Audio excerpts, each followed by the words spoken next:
ठीक है, good to see you all. Good afternoon sir. Very good afternoon. कैसे हो कामिनी? कैसे हो जब? कहाँ हो इतने दिन से भाई? इतनी सारी क्लासेस मिस कर दी हैं आपने। सर यूजर आईडी वो आईडी और पासवर्ड सर तो मैंने कल ही लिया। मीटिंग आईडी पासपोर्ट तो इतने महीनों से सेम चल रहा है। मुझे ध्यान नहीं था सर इसलिए। भी तो आप देख लो, आपको मीटिंग आईडी पासपोर्ट अभी आज जो आपने यूज किया है मेरे ख्याल से 4 महीने पहले भी वही था। आइडिया नहीं था सर, मुझे तो कल मैम से मैंने पूछा, मैम ने फिर दिया नहीं। चलो गुड, कोई बात नहीं। इट्स नेवर ठीक है too it's never too late. चलो good to see you all. आप में से कुछ लोगों ने एग्जाम दिया है अभी सीडीएस का। किसने दिया एग्जाम? अच्छा, इसमें कोई भी नहीं आया जिसने एग्जाम दिया। शमरेश सर आपने दिया है, आपकी वाइफ ने दिया है शायद। हो गया एग्जाम आराम से? हाँ जी, वाइफ का हो गया। चलो गुड। अब आपका 3 बजे एग्जाम है। हाँ जी, मेरा 3 बजे और वाइफ का नेक्स्ट 24 को होगा। हाँ, उनका 24 को है। चलो वेरी गुड।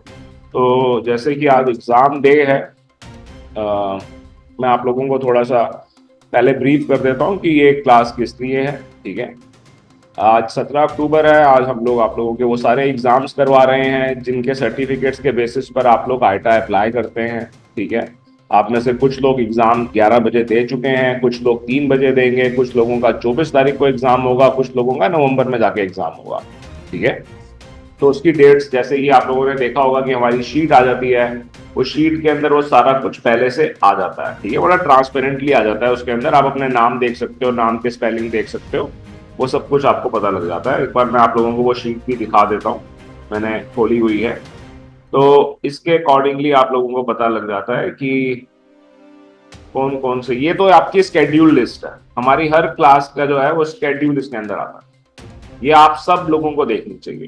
ठीक है, तो जो भी हमारी स्पेशल क्लासेस होती हैं या जो हमारी रेगुलर क्लासेस होती हैं उसका स्केड्यूल इसके अंदर होता है।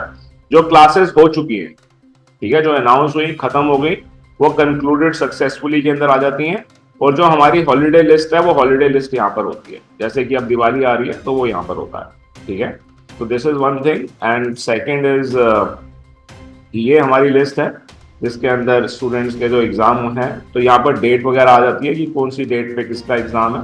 तो इस ढंग से हम ये सारा कुछ देख सकते होते हैं। जिन लोगों का रेड हो रखा है, तो उन लोगों का ये रेड इसलिए हो रखा है कि उनके एग्जाम के उनके लॉगिन आईडी के अंदर दिक्कत आई। ठीक है, तो ये तो आपको मैंने एक छोटा सा ब्रीफ कर दिया कि आपको आपके एग्जाम की डिटेल और बाकी सारी चीजें कैसे मिलती हैं। ठीक है, बट हमारी इस पर्टिकुलर क्लास का जो मेन ऑब्जेक्टिव है वो ये है कि आप अपनी ट्रैवल एजेंसी को ग्रो कैसे करेंगे। How are you going to grow your travel agency. ठीक है, तो मेन ऑब्जेक्टिव हमारा ये है। जब हम ट्रैवल एजेंसी की बात कर रहे हैं, when we are saying travel agency, तो उसके अंदर आता क्या क्या है, तो हम किस चीज की बात कर रहे हैं। जब हम बोलते हैं travel agency, then we are particularly talking about air ticketing, right. We are talking about travel packages. ठीक है, कि आप ट्रैवल पैकेज बनाओगे। वैसे जब हम ट्रैवल पैकेज बोलते हैं, जिन लोगों को इस बात की समझ है, तो ट्रैवल पैकेज अपने आप हर एक चीज को इनकम पास कर लेते हैं। जैसे कि मैं आपको छोटा सा एग्जांपल देता हूं कि अगर हम ट्रैवल पैकेज बोल रहे हैं, मैं कह रहा हूं कि मुझे आप यूएसए का ट्रैवल पैकेज बनाना सिखा दीजिए, या मैं बोल रहा हूं कि मुझे यूएसए का ट्रैवल पैकेज बनाना आता है। ठीक है, तो मुझे यूएसए की एयर टिकट करनी आनी चाहिए। बिना एयर टिकट के तो कोई इंडियन या कोई एशियन यूएसए जाएगा नहीं। ठीक है, मेरे को पूरे वहां के लैंड अरेंजमेंट करने आने चाहिए, मेरे को उनके होटल्स बुक करने आने चाहिए, आइटनरी होनी चाहिए, क्या अट्रैक्शंस होनी चाहिए, वो सब मुझे मालूम होना चाहिए। ठीक है, वो सारा कुछ मुझे मालूम होना चाहिए। और ऑब्वियसली बिना वीजा के तो गवर्नमेंट एंटर करने नहीं देगी, तो मेरे को यूएसए का वीजा लगाना भी आना चाहिए, तभी तो मैं पूरा ट्रैवल पैकेज। तो ट्रैवल इंडस्ट्री का मतलब ही यही है।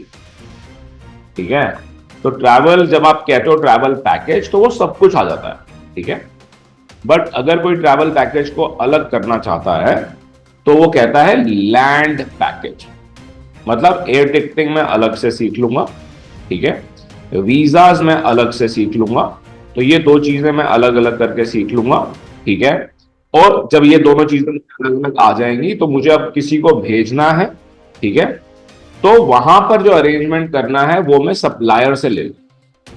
वो मुझे कोई भी सप्लायर दे देगा, मैं उसके थ्रू ले लूंगा रेडीमेड, ठीक है। तो सप्लायर से लेना आसान होता है अगर आपको एक ठीक सप्लायर का मालूम हो, ठीक है। सप्लायर का मेन बिजनेस यही है, ठीक है, कि वो आपको थोड़ा सा सस्ता रेट दे। बट यहां पर आपको समझना ये पड़ेगा कि सप्लायर का मेन काम क्या है, पैसे।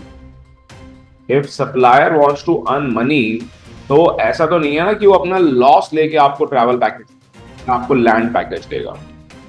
तो जब आप एक चीज करते रहते हो तो आपको समझ में आ जाता है कि उसके क्या लूप होल्स हैं। आप उस प्राइस को भी फर्दर, उस प्राइस को फर्दर कैसे रिड्यूस करना है वो लैंड पैकेज के अंदर सीखा जाता है। जैसे कि हमने कल क्लास की थी तो उसके अंदर हमने पूरा एग्जांपल लिया, ठीक है, और हमने उसको रिड्यूस, ठीक है। वीजा अपने आप में एक बहुत बड़ी इंडस्ट्री बन चुकी है, ठीक है, क्योंकि लोग सिर्फ वीजा वीजा लेने के लिए ही हजारों लाखों रुपए खर्च करने के लिए तैयार हैं। तो अगर कोई वीजा के अंदर जा रहा है तो वो सिर्फ वीजा का काम कर रहा है, ठीक है। तो ये सारा का सारा कुछ आप कर रहे हो, हम मान लेते हैं, या आप करना चाहते हो।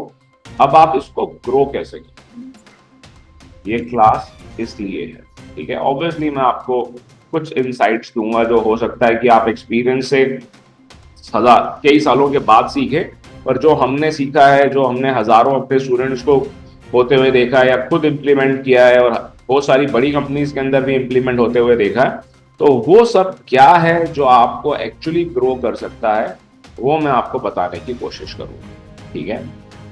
तो सबसे पहले हम एयर टिकटिंग से स्टार्ट करेंगे, फिर हम वीजा पर आएंगे और फिर हम ट्रैवल पैकेज पे आ गए, क्योंकि ट्रैवल पैकेज इन दोनों को समझे बगैर तो किया ही नहीं जा सकता, है ना। मनीष, आप इंस्टीट्यूट में ही हो, आप यहाँ मेरे साथ आके बैठ जाओ।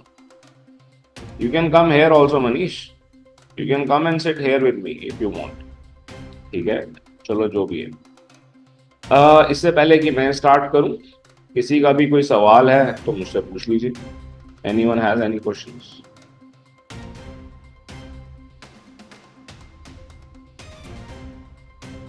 एक क्या कहते हैं, फिलोसफर थे, ठीक है, सोक्रात, राइट। जिन लोगों ने फिलोसफी पढ़ी है उनको मालूम होगा। और उन्हों के स्टूडेंट थे प्लूटो, ठीक है, एरिस्टोटल जिसे आप लोग कहते हो, ठीक है। तो सुकरात को सबसे बड़ा फिलोसफर माना जाता है अभी तक का, जो कि 4500 साल पहले हुए थे ग्रीस के अंदर। उनकी पूरी थ्योरी और फिलॉसफी जो थी वो इस बेसिस पे थी कि हम भगवान तक पहुंच सकते हैं, हम हर सवाल का जवाब ले सकते हैं on the basis of dialects, on the basis of asking questions. कि आप सवाल पूछो, दूसरा आपको गलत जवाब दे, ठीक जवाब दे, उसको भूल जाओ, पर आप सवाल पूछते रहो, बातें करते रहो, जवाब आते रहेंगे, आपके दिमाग में सोच आती रहेंगी और उनको सोचते हुए आप खुद चीजों को एक्सप्लोर करने लगोगे और आप एंड तक जो आपका मेन रिजल्ट है वहां तक पहुंच जाओगे। ये बात कई हद तक ठीक है, ठीक है। तो मैं कभी कभार हैरान होता हूं कि सीखना तो हम चाहते हैं पर हमारे पास सवाल है, ठीक है। पर कोई बात नहीं, अगर सवाल नहीं है तो भी कोई बात नहीं, मैं आपको सिखाने की कोशिश करूंगा। तो सबसे पहले जैसे कि मैंने कहा कि हम एयर टिकटिंग के अंदर कैसे ग्रो करना चाहते हैं, ठीक है। बहुत तरीके हम सिखा चुके हैं, ठीक है। और बहुत सारे डाउट्स लोगों के माइंड में होते हैं कि हमने चलो एयर टिकटिंग का बिजनेस करना है। सबसे पहली बात तो ये कि एयर टिकटिंग का बिजनेस स्टार्ट करने के लिए, ठीक है, समझना इस बात को ध्यान से, एयर टिकटिंग का बिजनेस स्टार्ट करने के लिए हमारे को कोई आयटा लेना मैंडेटरी नहीं है। ऐसा नहीं है कि अगर मेरे पास आयटा नहीं है तो मैं ये नहीं बोल सकता कि मैं एयर टिकट बेचता हूं। ये कोई लीगल कंप्लायंस नहीं है, I mean to say that, ठीक है। अगर कोई ये कहता है कि मैं ट्रैवल एजेंसी खोल रहा हूं, मैं अपने ऑफिस के बाहर, अपने घर के बाहर लिखूंगा कि ये ट्रैवल एजेंसी है, ठीक है, तो लिख सकते हैं, कोई भी लिख सकता है कि ये ट्रैवल एजेंसी है, ये वीजा एजेंसी है, ये इसमें कोई लीगल कंप्लायंस नहीं। सिर्फ पंजाब के अंदर लीगल कंप्लायंस है। इंडिया के अंदर सिर्फ एक ही ऐसी स्टेट है जिसके अंदर आप ट्रैवल से रिलेटेड अगर कुछ भी लिखोगे तो आप जो लोकल डिस्ट्रिक्ट मजिस्ट्रेट कह लीजिए या लोकल जो पुलिस ऑफिस है वहां से आप परमिशन लोगे, फॉर्म वगैरह भरोगे, उनकी फीस दोगे, वो आपको परमिशन देंगे कि हाँ, और फिर आप लिख सकते हो। सिर्फ पंजाब में है ऐसा, पूरे इंडिया में और मोस्ट ऑफ द वर्ल्ड में ऐसा कुछ भी नहीं। ठीक है, हम मान लेते हैं कि एयर टिकटिंग करनी है, किसी ने कहा कि मैं करूंगा और उसने इंटरनेट के थ्रू कभी एक आध बार अपना फेयर कम कर लिया, या फिर उसने क्या कहते हैं इनकॉग्निटो मोड को यूज करके कभी फेयर कम कर लिया, और कुछ लोगों को उसने वो सस्ती एयर टिकट बेच भी दी। ठीक है, बिल्कुल, जिन कुछ लोगों को इसने सस्ती एयर टिकट बेची वो कुछ लोग इससे कम इंटेलिजेंट थे। ठीक है, उनको इतना नहीं मालूम था कि वो भी ये काम खुद कर सकते हैं, इसके लिए कोई लाइसेंस नहीं चाहिए, इसके लिए कोई स्पेशल टूल नहीं चाहिए, ऐसा उसको मालूम नहीं था, इसीलिए उन्होंने ले ली। ठीक है, क्योंकि ये पहली बार उसने टिकट बेची तो उसको हो सकता है उसमें 1,000 रुपए मिले, 2,000 रुपए मिले, तो शुरुआत में 1,000 रुपए बहुत अच्छे लगते हैं। ठीक है, और वो इस ढंग से एक ही दिन में किया। ठीक है, और शायद 1 घंटे ही काम किया, 1,000 रुपए कमा लिए, तो उस हिसाब से जो कैलकुलेशन करता है वो कहता है कि ऐसे तो मैं महीने के 30-40 हजार रुपए कमा सकता हूं। हम मान लेते हैं कि वो कमाने लग जाता है, पर जल्द ही वो 30-40 हजार रुपए, बिल्कुल ठीक कह रहा हूं ये बात मैं आपको, कि कोई भी बिना किसी ट्रेनिंग के, और मैं चाहता हूं कि बहुत सारे लोग जो क्या कहते हैं इसको सुने या इसको देखें तो वो इस बात को समझे कि बिना ट्रेनिंग के आप काम शुरू कर सकते हो। ऐसा नहीं है कि आप काम नहीं शुरू कर सकते हो, और आप 30,000, 35,000, 40,000 रुपए महीना तक पहुंच सकते हो। ये एक ऐसी इंडस्ट्री है जिसको वहीं पर ही तसल्ली हो जाए वो वहीं पर ही रुक जाए, उसमें कोई दिक्कत नहीं है। पर जिसको तसल्ली नहीं होगी वो आगे बढ़ना चाहेगा। जब वो आगे बढ़ना चाहेगा तो सबसे बड़ा चैलेंज उसके साथ जो क्लाइंट्स के साथ आता है वो ये आता है कि आप हमारे को फेयर नहीं रिड्यूस करके दे रहे हो, या जो आप फेयर दे रहे हो वो हायर फेयर है। ठीक है, अब वो फेयर रिड्यूस करने के लिए हमारे को रियलिटी में एयरलाइन से फेयर लेना होता है। देखो, 2 तरीके होते हैं, मैं आपको बता देता हूं साफ साफ। ठीक है, पहला तरीका होता है कि सेगमेंट ब्रेकिंग कर लेता है ट्रैवल एजेंट। कोई एयरलाइन सेगमेंट ब्रेकिंग को अप्रिशिएट नहीं करती। ठीक है, पर मैं आपको ये भी बता दूं कि बहुत से एजेंट करते, जो लोग सस्ती टिकट दे पाते हैं, आपने किसी से सुना कि हाँ जी ये हमारे टिकट देता है, किसी का भी आपने अगर सुना, ठीक है, तो आपको ये पता चलेगा कि जो सस्ती टिकट आपको दे रहा है वो मतलब उसमें से जितने भी लोग हैं, जितने का भी आपने सुना कि हाँ वो सस्ता फेयर देता है, उसमें से 90% ऐसे लोग हैं जो सेगमेंट ब्रेकिंग करते हैं। ठीक है, तो सेगमेंट ब्रेकिंग जबकि करनी नहीं चाहिए। ठीक है, ये भी मैं आपको बता देता हूँ कि कोई भी एयर चीज को अप्रिशिएट नहीं करती है, पर मैं आपको ये भी बता दूं, ये एक्सपीरियंस भी ये बात बोलता है कि एयरलाइन इस चीज पे ब्लाइंड आई रखती है, इग्नोर करती है कि चलो कोई बात नहीं। ठीक है, सेगमेंट ब्रेकिंग कोई जितनी मर्जी कर ले, ठीक है, एयरलाइन का कभी नुकसान नहीं होता, एयरलाइन का प्रॉफिट कम होता है। ठीक है, बट एयरलाइन का प्रॉफिट इतना हाई होता है कि वो नुकसान में नहीं जा सकती। सेगमेंट ब्रेकिंग करके भी वो जिस फेयर पे पहुंचेगा, मतलब कि 2 लाख रुपए के फेयर को 1 लाख रुपए पर ले जाता। ठीक है, अगर वो उसे 1 लाख रुपए पर ले आता है, 1 लाख रुपए उसने बचा लिए अपने, कोई और एजेंट नहीं कर पा रहा, तो भी एयरलाइन को कोई नुकसान नहीं। एयरलाइन 1 लाख रुपए एक्स्ट्रा कमा पाती वो, ठीक है, जो कि एक अनएथिकल तरीका है। इसको आप स्केल नहीं कर सकते हो। जो लोग इसको स्केल करते हैं, कैसे करते हैं, मैं अभी बताऊंगा। ठीक है, जबकि एक अनएथिकल प्रैक्टिस को आप कैसे स्केल करोगे, आप सोच के देखो इस बात। पर कुछ लोगों ने किया है, कैसे किया है वो भी मैं आपको भी बता देता हूँ। ठीक है, आप यहाँ आ जाओ, आप यहाँ क्यों नहीं आके बैठते हो, आप इंस्टीट्यूट में ही तो।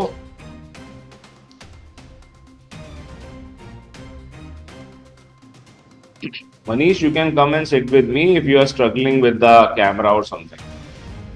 मैं आपसे बोल रहा हूँ, आप इंस्टीट्यूट में ही हो, आप यहाँ मेरे साथ आके बैठ सकते हो। ठीक है, Yes. Okay. Yes. As you feel comfortable. Okay. तो ये मैंने आप लोगों को बताया कि एक तरीका ये है।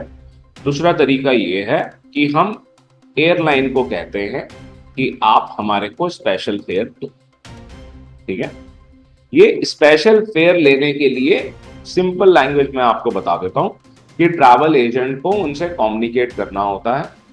ट्रैवल एजेंट की बात तब तक एयरलाइन सुनती ही नहीं है जब तक उसने अपना रूल बनाया हुआ है कि जो आइटा नहीं है मैं उसकी बात ही नहीं सुनूं। As simple as that. मतलब ये रियलिटी है, आप समझो इस बात को। आप लोगों की एज कुछ भी हो, ठीक है, कोई 17 साल का बच्चा, कोई 18-19 साल का लड़का लड़की, कोई भी, उसको ये बात समझ में आती है कि हाँ एयरलाइन से मैं सस्ता फेयर ले सकती हूँ या ले सकता हूँ। अब वो अपनी एक ईमेल आईडी बनाती है जीमेल के ऊपर, exotictravel@gmail.com, राइट, और वो एयरलाइन को ईमेल करती है कि हाँ मेरे को सस्ता फेयर दे दो। तो ऐसी हजारों ईमेल्स जाती हैं एयरलाइन के पास। इसलिए एयरलाइन कहती है ऐसे तो कितने लोग हैं जो सस्ता फेयर लेना चाहते हैं, पता नहीं कितने लोग हैं ऐसे। हर एक किसी को अगर हम सस्ता फेयर देने लग जाएंगे, उनको समझ में भी नहीं आएगा, जहां आपको ठीक लगे यहां वहां जहां ठीक लगे, ठीक है, उनको समझ में भी नहीं आएगा। तो फिल्टर डालो। फिल्टर ये कि ये आइटा होना चाहिए। अगर ये आइटा नहीं है तो हम इनसे बात ही नहीं करेंगे, हम इनके ऊपर टाइम वेस्ट ही नहीं करेंगे, क्योंकि हम सस्ता फेयर दे भी देंगे तो भी ये लोग उसको हैंडल नहीं कर पाएंगे, बेच नहीं पाएंगे, क्लाइंट को समझा। तो इसीलिए ये एक रिक्वायरमेंट काफी एयरलाइंस ने बनाई हुई है। मैं आपको यहां पर यह भी बता दूं, काफी एयरलाइंस ने नहीं भी बनाई हुई। ठीक है, ब्रिटिश एयरवेज कोई एग्जांपल मांगे तो मैं आपको, British Airways is a very big airline, ठीक है, और आप लोग इसको यूज करते हो। आप लोग इसको यूएसए जाने के लिए यूज करते हो, आप लोग इसको ऑस्ट्रेलिया जाने के लिए यूज करते हो, आप लोग इसको, देखो पूरा वर्ल्ड ही आ गया ना, ऑस्ट्रेलिया भी, यूएसए भी, ठीक है, और यूरोप जाने के लिए तो हम यूज करते ही हैं, यूके के लिए तो हम यूज करेंगे ही करेंगे। ठीक है, तो आपको इस बात को समझना है कि जरूरी नहीं है कि हर एयरलाइन आपको कहे कि आप आइटा होगे तभी, बट हाँ जब आइटा होता है तो हमारे लिए ये चीजें करनी आसान हो जाती है। ठीक है, तो that is, these are the two things about reducing the fare. अब रियलिटी में हम कम्युनिकेट कैसे करने वाले हैं ग्रुप के लिए, इसके लिए 3 बजे हमने क्लास लिखी हुई है। ऑब्वियसली वो आप लोग जो इसका पार्ट है वो लोग उसको जरूर देखिएगा, उसको सीखिएगा उसके अंदर। ठीक है, उसके अंदर मैं दिखा दूंगा आपको कि हाँ ये कैसे किया। ठीक है, हाँ एयरलाइन से क्या बोला, कैसे बोला, वो भी आप लोगों को पता लग जाता है। अब बात आ जाती है कि जैसे मैंने आपको बोला कि जो लोग गलत प्रैक्टिस कर रहे हैं, who are not doing the right practice, वो लोग अगर इसको स्केल कर रहे हैं तो वो स्केल कैसे कर रहे हैं, तो इस बात को भी आप समझिएगा। मतलब ट्रैवल एजेंसी कह रही है कि मैं एयर टिकटिंग के ऊपर ही अपना फॉर्चून बनाऊंगी, ठीक है, और क्या कहते हैं शॉर्टकट, राइट, शॉर्टकट लेने के लिए उनको अपने आप को, पहले तो वो क्या करते हैं कि वो सिर्फ ऐसे 2 सेक्टर्स देखते हैं जिसके ऊपर सेगमेंट ब्रेकिंग हो रही। ठीक है, जैसे कि कोपा एयरलाइन है, एरो मैक्सिको है, ये ज्यादातर लॉन्ग हॉल क्या कहते हैं डेस्टिनेशंस होती हैं या फ्लाइट्स होती हैं, जिन्हों का फेयर वैसे भी 1 लाख, 1.5 लाख, 2 लाख, 2.5 लाख, 3 लाख ऐसे होता है। ऑस्ट्रेलिया, न्यूजीलैंड ऐसा होगा। ठीक है, तो सबसे पहले वो होमवर्क करते हैं। होमवर्क कहां पर करते हैं? ये होमवर्क करते हैं जीडीएस के ऊपर। ठीक है, ये जीडीएस कौन है? गैलीलियो हो सकता है, सैपरे हो सकता है, अमेडियस हो सकता है, वर्ल्ड स्पैन हो सकता है, अपोलो हो सकता है। There are around 10 to 12 GDS. जो जीडीएस सबसे इजीली अवेलेबल हैं वो हैं अमेडियस एंड गैलीलियो। ठीक है, ये आप लोग जानते हो। ठीक है, वो भी मैं आपको बता दूंगा नेक्स्ट क्लास के अंदर, जो हमारी 2 से 3 हमारी क्लास है उसके अंदर मैं ये इस बात पे आऊंगा कि आपने जीडीएस कैसे लेना है, विदाउट आइटा या विद आइटा। ठीक है, विदाउट आइटा लेके आप कैसे उसको यूज करोगे, विदाउट आइटा लेके आप उसको कैसे यूज करोगे, तो ये सब मैं आपको बता दूंगा। ओके, तो सबसे पहले इनके पास जीडीएस होना जरूरी है। ठीक है, अब जीडीएस लेने के लिए ज्यादातर जब हम जीडीएस लेने के लिए जाते हैं तो जीडीएस कंपनी भी ने भी फिल्टर लगाया हुआ है कि भाई इसके पास आइटा होना चाहिए, वो जीडीएस देते नहीं है। ठीक है। पर अगर कोई ठीक से परस्यू करे, ठीक ठाक कमिटमेंट दे और उसकी एक क्या कहते हैं रेपुटेशन है, if that person is having a reputation, that company is having a reputation, then this is something we have seen many times. अपने स्टूडेंट्स को हमने देखा है, ठीक है। जिन्होंने राकेश बैठा है यहाँ पर, राकेश ने मेरे ख्याल से अमेडियस या गैलीलियो बिना आइटा के ले लिया था, ठीक क्या ना राकेश? आइटा लिए बगैर ले लिया था ना आपने? Yes sir. देख लो आपके सामने। तो you have to understand this thing कि जरूरी नहीं है कि हर एक किसी के पास आइटा हो। अगर कोई ठीक प्रोसेस फॉलो कर रहा है तो बिना आइटा के भी जीडीएस मिल जाता है, आपके सामने है, ठीक है, प्रूफ, ओके, व्हाटएवर जो भी है। तो पहले इनके पास जीडीएस होना जरूरी है। जब जीडीएस नहीं मिल पा रहा किसी को तो उसके पास कोई ऑप्शन नहीं है, उसको आइटा लेना पड़ेगा। अगर आप आइटा कंपनी हो तो आपको जीडीएस मिल जाएगा, फिर आपको जीडीएस देने से मना नहीं करता, ठीक है। आपको जीडीएस मिल जाता है। अब ये लोग उसके ऊपर अपना होमवर्क करते हैं, वो ये फाइंड आउट करते हैं कि हाँ कौन से सेगमेंट के ऊपर सस्ता फेयर आ रहा है जिसको हम तोड़ पा रहे हैं, जिस पे हम सेगमेंट ब्रेकिंग कर पा रहे हैं, ठीक है।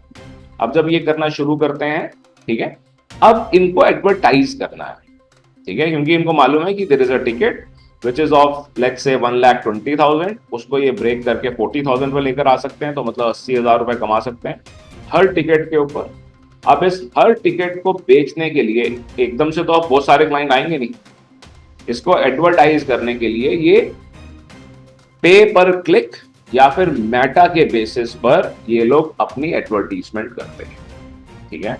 ये जो एडवर्टीजमेंट की जाती है, एडवर्टीजमेंट करने के लिए आइटा चाहिए।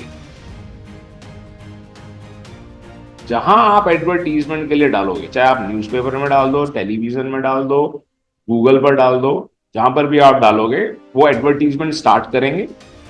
स्टार्ट करने के 2 दिन के बाद उसको बंद कर देंगे, ठीक है, और कहेंगे अपना आइटा सर्टिफिकेट ऐड। तो इन लोगों को भी आइटा लेना पड़ता, ठीक है। तो अब मैं आपको बता रहा हूं ये स्केल कैसे करते हैं। तो ये जिसने काम ही गलत करना है वो किसी और कंपनी के नाम पर, ठीक है, आइटा ले लेता है।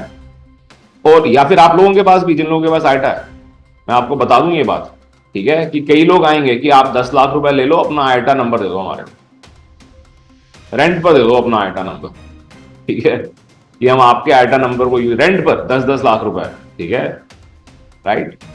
तो आइटा नंबर, ये किसी जिसका आइटा नंबर यूज हो रहा है, अगर कल को प्रॉब्लम आएगी तो उसी को तो आएगी और किसी को थोड़ी ना आएगी।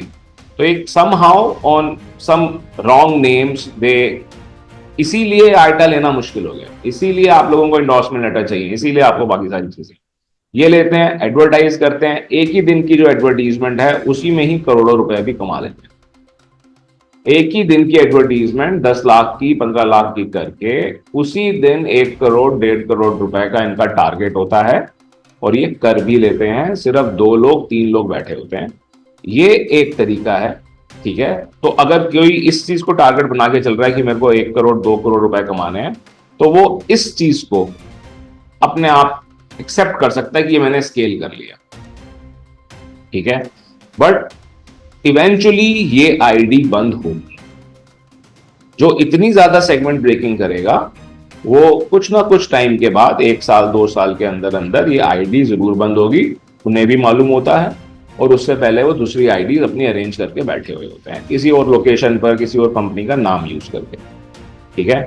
तो अकॉर्डिंग टू मी ये ठीक तरीका नहीं है, पर जो लोग शॉर्टकट लेना चाहते हैं, करोड़ों कमाना चाहते हैं, वो इस तरीके को यूज करते हैं, और इन्हें घोस्ट एजेंट कहा जाता है, ठीक है। These are called ghost agents because ये पब्लिकली अपने आप को प्रमोट नहीं करते, ठीक है। ये सिर्फ आपको किसी एक दिन इनके एडवर्टीजमेंट दिखाई देगी, लोअर फेयर दिखाई देगा, ये आपसे बात करेंगे, इंस्टेंट परचेज होगी। जो क्लाइंट होगा उसको सच में टिकट मिल जाएगी, वो क्लाइंट भी बड़ा खुश होगा। इवेंचुअली उससे पेमेंट लेने के बाद उसको बोल भी देंगे कि भाई आपको लेनी हो तो जरूर बताना, ऐसे हर किसी को बताने की जरूरत नहीं है, ठीक है। तो this is what their modus operandi is. But otherwise हम कहते हैं कि बिल्कुल ये सब बिल्कुल नहीं करना। तो आप लोग ठीक रास्ते पर जब चल रहे हैं, तो ठीक रास्ते का मतलब ये है कि आप अपनी एयर टिकटिंग को ऑटोमेटेड सिस्टम पर डालोगे, ठीक है। आप कोई भी 2 एयरलाइन को ऑटोमेटेड सिस्टम पर डालोगे, ठीक है, समझना आप इस बात को। आप कोई भी 2 एयरलाइंस आप पिक करो, 2 कर लो, 4 कर लो, ठीक है, उसकी फ्री एपीआई ले लो। अगर एपीआई का मतलब ये होता है कि आपने डायरेक्ट कनेक्ट कर दिया अपनी साइट से, ठीक है। अगर ये काम जिसको सॉफ्टवेयर्स क्रिएट करने आते हैं, या आपका कोई फ्रेंड हो सकता है, या आपको खुद को, आप में से कई इंजीनियर हैं, कई डॉक्टर्स हैं हमारे स्टूडेंट्स, ठीक है, जिनको आते हैं वो ये खुद कर लेते हैं, ठीक है। जो खुद नहीं कर पाते हैं वो किसी रिलेटिव का हेल्प लेते हैं। अगर आप किसी कमर्शियल कंपनी के पास जाओगे तो वो इसी चीज के आपसे 2 लाख से 20 लाख तक मांगते हैं, ठीक है। एपीआई लेने के लिए बहुत सारे लोगों को ये लगता है कि हम अमेडियस से ही एपीआई ले लें। बिल्कुल अमेडियस देता है। हम आइटा से एपीआई ले लें, आइटा भी देता है, ठीक है। आप गैलीलियो से एपीआई ले लें, गैलीलियो देता है। और ये एपीआई बहुत अच्छे खासे प्राइस पर देते हैं। और भी ऐसे प्लेटफॉर्म्स हैं जो आपको एपीआई देते हैं, but I am telling you कि आप लोग सर्च करके देख लेना। ये हमने सब क्लासेस में दिखाया हुआ है, पुरानी वाली क्लासेस भी आप देख सकते हैं। और एक शीट है मेरे पास, उसमें मैंने लिंक भी डाले हुए हैं, ठीक है। तो उसके अंदर आप क्या कहते हैं, सर्च करके देख लीजिएगा, free API of N airline, of Lufthansa, free API of British Airways, free API of KLM, free API of Atlas, जो भी एयरलाइन आपको अच्छी लगती है, ठीक है। तो वो आपको एपीआई का अपना लिंक देते हैं, आप अपनी साइट के ऊपर उसे इंटीग्रेट करते हो। अगर आपको कोई सस्ता इंसान मिल जाता है करने वाला, तो आप ये काम 10,000 रुपए, 20,000 रुपए में भी करवा सकते हो, ठीक है। अब आप वो टिकटें ऑटोमेटेड सिस्टम से बिकने देते हो। आप इस बात को समझिए कि आप जिसके अंदर 1,000 रुपए, 2,000 रुपए कमा रहे हैं, आप उस बेसिस, उस टिकट को ह्यूमन इंटरेक्शन से बेच के पैसे कभी नहीं कमा पाओगे। That is a loss. वो प्योर लॉस है। जिस टिकट को बेच के आप 2,000 रुपए कमा रहे हैं और उसके लिए आपको 4 बार फोन पे बात करनी पड़ती है, ठीक है, दैट एंड यू फील अच्छा चलो मैंने 50,000 रुपए की या 1 लाख की जो टिकट बेची उसके ऊपर मैंने 2,000 रुपए कमा लिए। आपको हो सकता है सेटिस्फेक्शन लग रही हो, but actually it is putting you in loss. इसको कैसे स्केल करोगे? कितने एम्प्लॉयज रखोगे आप? एम्प्लॉयज तो ऑब्वियसली चले जाएंगे, ठीक है। जब एक एम्प्लॉय आपको एक टिकट के ऊपर 2,000 रुपए कमा कर दे रहा है, एम्प्लॉय की सैलरी कितनी है? 40,000 रुपए, ठीक है। जब वो 2 महीने 3 महीने देख लेगा कि भाई मैं हर रोज 4 टिकटें बना के देता हूँ इसको, और इन 4 टिकट पे ये 2,000 रुपए हर टिकट पे बनाता है, 8,000 रुपए, और मैं महीने में 25 दिन काम करता हूँ या 20 दिन काम करता हूँ, 20 दिन भी काम करता हूँ, तो 1,60,000 रुपए बनता है। तो वो 40,000 रुपए के ऊपर क्यों नौकरी करेगा? समझ रहे हो आप इस बात को? तो इसीलिए जितनी ये फेयर पोर्टल एक कंपनी हुआ करती थी, ठीक है, आप लोगों ने नाम सुना, और भी हैं, ये बहुत सारे घोस्ट एजेंट वहां से निकले। हमारे भी बहुत सारे स्टूडेंट्स थे, ठीक है। भाई आप कंपनी में गए, कंपनी ने आपको दिखा दिया कैसे होता है, आपने देखा, ओ अच्छा इतने लाखों बनते हैं, वो सबने अपनी छोटी छोटी कंपनीज खोली, कुछ ने बड़ी कर ली, ठीक है। उनका infotech, Harry world and so on, ऐसी बहुत सारी है, ठीक है, व्हाटसोएवर। ओके, तो इसको इस ढंग से आप फोन पे और इंटरेक्ट करके नहीं बेच सकते हो। आप अपनी जो लो मार्जिन वाली टिकट्स हैं उनको ऑटोमेटेड सिस्टम से बेचिए, ठीक है। ऑटोमेटेड सिस्टम बनाने के लिए अगर आपको करोड़ों रुपए खर्च करने पड़ रहे हैं, तो या तो आपका सच में इतना बजट हो और आप इतनी पेशेंस रखो कि वो करोड़ों रुपए खर्च करके आप 2 साल 3 साल तक शांति रख सकते हो। आप ये नहीं सोचोगे कि मैं अब 2 साल के बाद में पेशेंस लूज कर दूं, ठीक है। तो आप करोड़ों रुपए खर्च करके पूरा मेक माई ट्रिप जैसी एक बढ़िया सी वेबसाइट बनाओ और ऑटोमेटेड हर एयरलाइन बिकने दो वहां।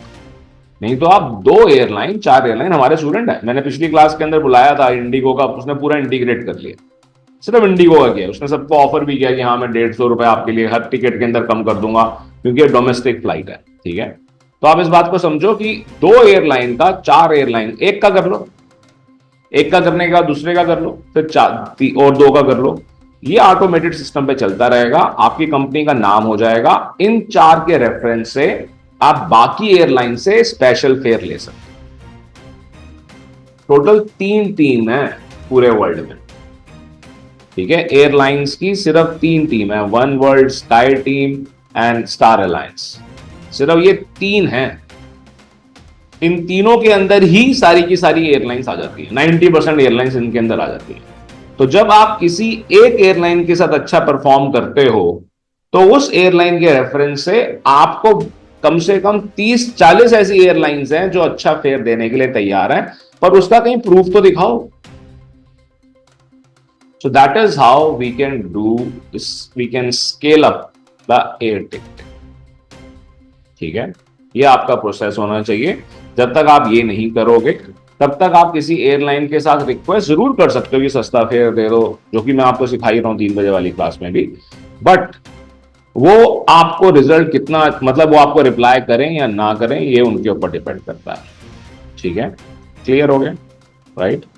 अभी यहां पर हम इसको कंप्लीट करते हैं अपना एयर टिकटिंग वाला पार्ट। अब इसके वीजा के ऊपर आते हैं, और उससे पहले किसी का कोई सवाल है तो प्लीज पूछिए, एनी क्वेश्चन। सर हम लोगों को अगर समझो कि किसी से एयर टिकट परचेस करनी है, तो जिसके पास में आइटा है उससे हम लोग B2B का काम करें, या फिर विदाउट आइटा वाले के साथ में भी काम कर सकते हैं? बिना आइटा वाले B2B करेंगे कैसे, सोच के देखो आप। आप इस बात को समझने की कोशिश करो। चलो मैं कहता हूं कि स्किना एक आइटा कंपनी है, ठीक है, मान लेते हैं, ठीक है, एग्जांपल दे रहा हूं, राइट? मान लेते हैं कि स्किना एक आइटा कंपनी है और आप एक छोटी सी ट्रैवल कंपनी हो जिसका मुझे स्कोप लग रहा है कि हाँ इनके पास टिकट्स की रिक्वायरमेंट होती होगी, ठीक है, मुझे मालूम है, आपको स्किना का नहीं मालूम है, ठीक है, कि वो एक आइटा कंपनी है। मैं आपके पास पहुंच जाता हूं कि आप मुझसे टिकट करा लिया करो, मैं आइटा नहीं, मैं तो किसी ना किसी आइटा वाले से ही करवाऊंगा। बिना आइटा के आप टिकट इशू नहीं कर सकते लाइक अ ट्रैवल एजेंट। वो तो आप एयरलाइन की साइट पे जाके करोगे, एयरलाइन की साइट पे जाके तो आप भी कर सकते हो, फिर किसी और से क्या करवानी। ठीक सर्विस, ठीक इंफॉर्मेशन, ठीक प्राइस आइटा एजेंसी ही दे सकती है। और कौन सी ऐसी कंपनी है जो अपना आइटा कर रही है, आप मुझे ये तो बताओ कि ऐसी कौन सी कंपनी है जो आइटा कर रही है, जो एयर टिक B2B कर रही है पर आइटा नहीं है? कोई कंपनी तो बताओ। ऐसी कंपनी ही नहीं है जो B2B कर रही है और वो आइटा नहीं है। आइटा लेना तो कुछ कोई बहुत महंगा काम तो है नहीं, आप सब लोग अप्लाई कर ही रहे हो, ठीक है, कितने आप में से जो कर ही रहे हैं इसी प्रोसेस के अंदर है, ठीक है। तो आई hope this answers your question. तो आइटा कंपनी के साथ करोगे तो आप ज्यादा फायदे में रहोगे, और ट्रांसपेरेंसी अगर आप चाहते हो, आप जिससे मर्जी टिकट ले लो। रियलिटी में कैंसिलेशन क्या है, री इशुएंस क्या है, क्या उसकी पेनल्टीज हैं, क्या डेट चेंज कॉस्ट है, वो आप अपने GDS के ऊपर देख सकते हो, अगर आप किसी से बेवकूफ नहीं बनना चाहते हो तो अगर आप सच में टिकटिंग के अंदर बेवकूफ नहीं बनना चाहते हो, पैसे कमाना चाहते हो, किसी और से करवा रहे हो, तो भी आपके पास GDS होना चाहिए। समझ रहे हो आप? अब GDS अगर आप ऐसे नहीं ले पा रहे हो, आप कह रहे हो नहीं मेरे को आइटा नहीं लेना, मेरे को GDS लेना बड़ा मुश्किल लग रहा है, तो जो B2B कंपनी के साथ आप डील कर रहे हो उससे कहो कि वो आपको GDS के ऊपर अपना सब लॉगिन दे, फ्री में देते हैं वो, ये प्रोसेस है, देखो दे दें, आप देख सकते हो। अब आप चाहे ना देखो, उनको ये डर बना रहेगा कि आपके पास भी सिस्टम है, आप चेक कर सकते हो रियलिटी, समझे आप? So this is a process we can follow, right? Any more questions in regard to air ticketing? बोलो रोहन, बोलो क्या सवाल? सर किस लिमिट तक एयरलाइन अलाउ करती है सेगमेंट ब्रेकिंग? भाई देखो ऐसा है कि एयरलाइन बहुत लिमिट तक अलाउ कर देती है, ठीक है। ऐसे भी सिस्टम्स हैं जिनों के ऊपर लोग सेगमेंट ब्रेकिंग करते हैं और किसी तरह का कोई आपके पास पेनल्टी नहीं आती, EMD नहीं आती, कुछ भी नहीं आता, ठीक है। बट एयरलाइन कुछ महीनों के बाद उस पर्टिकुलर सेक्टर को बंद कर देती है, ठीक है। बहुत रेयर केस होते हैं कि वो लीगल लिटिगेशंस के अंदर जाए, ठीक है।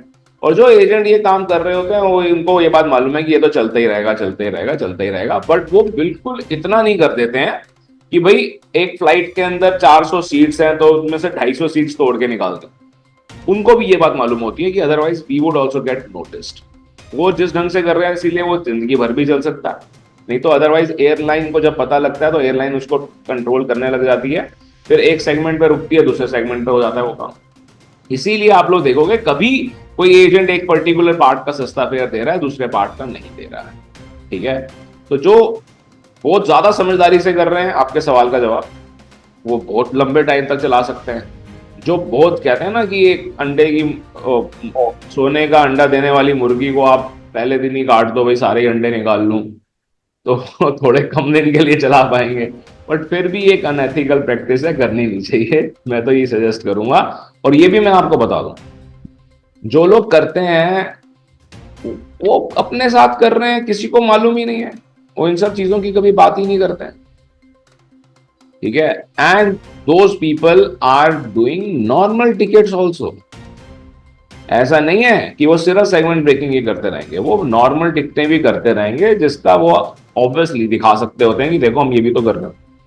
यहाँ पर तो ऐसा कुछ भी नहीं है, उसके अंदर चाहे जितना मर्जी लॉस हो, चाहे कोई प्रॉफिट ना हो, वो चलता रहता है। ये तो नॉर्मल एमबीए में पढ़ाते हैं, मार्केटिंग का रूल है कि आप एक लॉस लीडर क्रिएट कर लो। लॉस लीडर का क्या मतलब है? लॉस लीडर का यही मतलब है कि जिसके अंदर आपको कोई क्या कहते हैं प्रॉफिट नहीं मिल रहा, पर फिर भी आप सर्विस प्रोवाइड कर रहे हो। चलो what ever, I hope this answers your question. ठीक है, तो अब हम आ जाते हैं आपके वीजास पर। ठीक है, बहुत सारे स्टूडेंट्स हैं आप इनमें क्लास के अंदर जिन्होंने वीजा सीखा हुआ है, कर रहे हैं, ठीक है, क्लासेस ली हुई हैं, ठीक है। तो सबसे पहली बात तो ये कि सबसे ज्यादा जो डिमांड है वो डिमांड ये है कि आप बिना डॉक्यूमेंट के हमारे को वीजा दे दो और गारंटी दे दो, पासपोर्ट ले लो और हमारे को आप वीजा दे दो, राइट।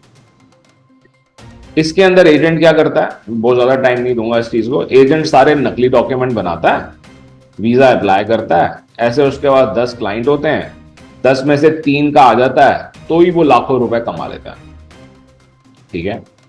इसको स्केल कैसे करोगे? ये अगर हम जब कोविड खत्म हुआ था उसकी बात करें और अब बात करें, ठीक है, अगर मैं ऑब्वियसली, ये तो एक रॉ डेटा है, मतलब ये एक ब्लैक मार्केट है, ये ग्रे एरिया है, ठीक है। इन एजेंट्स की कोई रजिस्ट्रेशन नहीं होती है। अगर ये 10,000 थे जब कोविड खत्म हुआ, तो अब ये 10 लाख हैं। ये इतनी फास्ट ग्रो हो रहा है, कोई भी कर सकता है कि आप अपना मुझे पासपोर्ट दो, मैं आपके लिए नकली डॉक्यूमेंट बना के अप्लाई करूंगा या किसी से करवाऊंगा, ठीक है। बस पासपोर्ट लेने वाले तो लाखों में हो चुके हैं। इसको आप स्केल कैसे करोगे? इसको आप स्केल नहीं कर सकते, इस बात को आप समझो। नकली काम को आप स्केल नहीं कर सकते। और जो कोई भी सोच रहा है कि मैं इस प्लेटफॉर्म के ऊपर, कि जिसके अंदर मैं सिर्फ नकली डॉक्यूमेंट्स के बेसिस पे कुछ लोगों का वीजा लगा पाऊंगा और मैं लाखों करोड़ों रुपए कमा पाऊंगा, वो गलत रास्ते पे चल रहा है, ठीक है।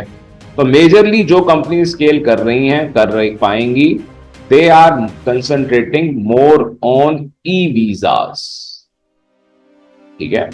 जॉर्जिया का ई वीजा होता है, सिर्फ आपको सॉफ्टवेयर डेवलप करना है, इसके अंदर कोई एपीआई नहीं लेनी है, इसके अंदर कोई एपीआई नहीं लेनी है। अगर आप सॉफ्टवेयर नहीं डेवलप कर सकते हो, चलो मैं मान लेता हूं कि आप में से बहुत सारे लोग कहेंगे जॉर्जिया का ई वीजा है, हांगकांग का इलेक्ट्रॉनिक ट्रैवल अथॉराइजेशन है, रशिया का ई वीजा है, इंडोनेशिया का ई वीजा है। इंडोनेशिया का ई वीजा का थोड़ा अलग प्रोसेस है, बट है, बिल्कुल है, हम करते हैं। और भी कहीं हैं दिल्ली के अंदर जो करते हैं, ठीक है। इंडोनेशिया का ई वीजा है, मालदीव्स तो खैर इंडिया के लिए नहीं है, श्रीलंका का है, वियतनाम का है, कंबोडिया का है, अर्जेंटीना का ईटीए है, ऑस्ट्रेलिया का है के सिटीजन्स के लिए। तो इतने सारी ऑप्शंस हैं, ठीक है। तो पहली बात तो ये कि मैं एक सॉफ्टवेयर डेवलप कर लेता हूं, ठीक है। ये आप सब लोग जानते होंगे कि सॉफ्टवेयर को डेवलप करने की वन टाइम कॉस्ट होती है, उसके बाद तो बहुत नॉमिनल मेंटेनेंस होती है और बहुत केसेस में वो भी नहीं होती है, ठीक है। उसको मैं कनेक्ट कर देता हूं और जैसे वो क्लाइंट ऑनलाइन जाके करता, वो ऑनलाइन उसे करना बहुत मुश्किल लग रहा है एम्बेसी की साइट पर जाकर, तो हमारा जो सॉफ्टवेयर है वो इजी है, उसके ऊपर वो करता है और हम उससे पैसे ले लेते हैं। हम जो पैसे लेते हैं वो बहुत कम लेते हैं, 5,000 10,000 नहीं तो वीजा के केसेस में आप लोगों को मालूम है कि लाखों के अंदर पैसे लिए जाते हैं। 20 लाख दे दो, 10 लाख दे दो, 2 लाख दे दो, 1 लाख दे दो, इस ढंग से पैसे लिए जाते हैं, ठीक है। अब मैं मान लेता हूं कि आप लोग सॉफ्टवेयर डेवलप नहीं कर सकते, या आप सॉफ्टवेयर डेवलप कराने के लिए 1,00,000 2 लाख रुपए नहीं खर्चना चाहते, तो उस केस में आप एक फ्री गूगल फॉर्म क्रिएट करें, गूगल फॉर्म्स कैसे क्रिएट किए जाते हैं ये आप यूट्यूब से सीख सकते हैं। ये मुझे आपको सिखाने की जरूरत नहीं है। आप यूट्यूब पे जाना, क्या ना, how to create the Google forms, वो आपको हजारों वीडियो दिखा देगा। 8-10 देख लेना, सब आ जाएगा। ठीक है, आप गूगल फॉर्म क्रिएट करते हो, गूगल फॉर्म के ऊपर जैसे आप सब लोगों ने एडमिशन फॉर्म भरा, हमारा सबने भरा ना, तो वही तो कह रहा हूँ मैं आपको, एग्जैक्टली वही चीज है। ठीक है, उसके ऊपर डॉक्यूमेंट भी अपलोड कर दिया। अब जिसका जोन सा वीजा लगाना है, आपको मालूम है कि क्या क्या डॉक्यूमेंट चाहिए, और आपको ये मालूम है कि कौन से डॉक्यूमेंट आपने खुद बनाने हैं। ठीक है, उन्हों का पासपोर्ट, उनकी फोटोग्राफ आपने अपलोड करवा ली, इंफॉर्मेशन ले ली, बाकी डॉक्यूमेंट का आपके पास फॉर्मेट रेडी है। वो तो सेम है ना, क्योंकि ई वीजा रशिया के अंदर आप लगा रहे हो, जो है वो 100% सेम रहेगा, वीजा भी आएगा ही आएगा, ऐसा नहीं है कि नहीं आएगा। चाइना का है, ऐसे बहुत सारे हैं। ठीक है, तो आपने इसको अब स्केल कर दिया। ठीक है, क्लाइंट जो लेना चाहता है एक नॉमिनल अमाउंट है, उससे आप कहते हो इसके ऊपर अपने डॉक्यूमेंट अपलोड कर दो। अब हम इसके बेसिस पे आपका 3 दिन के अंदर रिजल्ट दे देंगे।